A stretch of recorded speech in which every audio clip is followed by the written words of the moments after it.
जब गैलीलियो ने गिरजाघर में झूलते हुए घंटे पर अपना ध्यान केंद्रित किया तो पाया कि घंटा प्रत्येक दोलन में एक निश्चित समय लेता है। तभी उसके मन में समय मापक यंत्र बनाने का विचार आया। दूसरी एक घटना है आइजैक न्यूटन की। वे एक बगीचे में बैठे थे। सेब का फल नीचे गिरा। उनकी जिज्ञासा बढ़ी। वे सोचने लगे कि सेब का फल नीचे ही क्यों गिरता है, ऊपर क्यों नहीं जाता।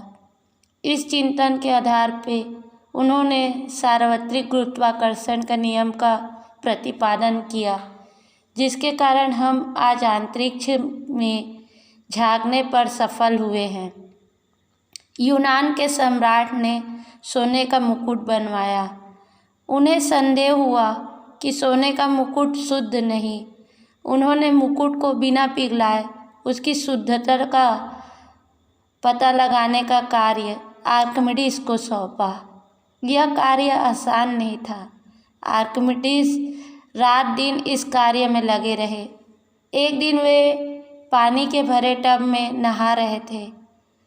डुबकी लगाने पर टब का कुछ पानी नीचे छलक गया। बस उन्हें उपाय सूझ गया। वे इतने रोमांचित हो गए कि यूरेका यूरेका अर्थात मैंने पा लिया चिल्लाते हुए वस्त्रों का बिना ख्याल किए गली में दौड़ने लगे। इस चिंतन के आधार पे उन्होंने आर्किमिडीज का सिद्धांत एवं प्लवन के सिद्धांत का प्रतिपादन किया।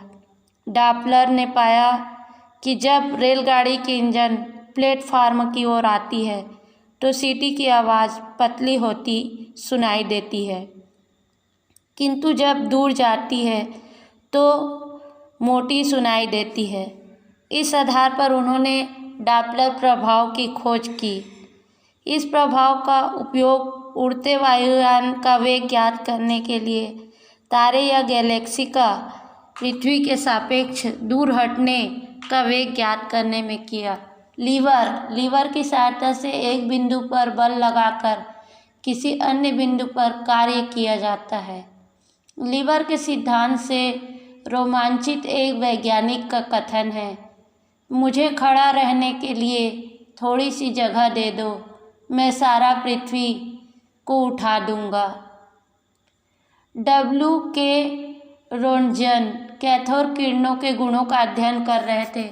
उन्होंने पाया कि पास रखी काले कपड़े में लिपटी हुई फोटोग्राफी प्लेट प्रभावित हो जाती है। वे अत्यधिक रोमांचित हुए।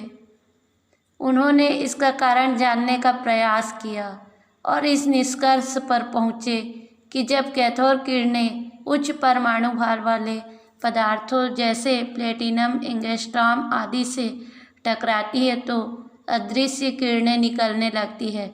इन किरणों को उन्होंने एक्स किरण के नाम से संबोधित किया। एक्स किरण की खोज से चिकित्सीय विज्ञान में नई क्रांति का सूत्रपात हुआ।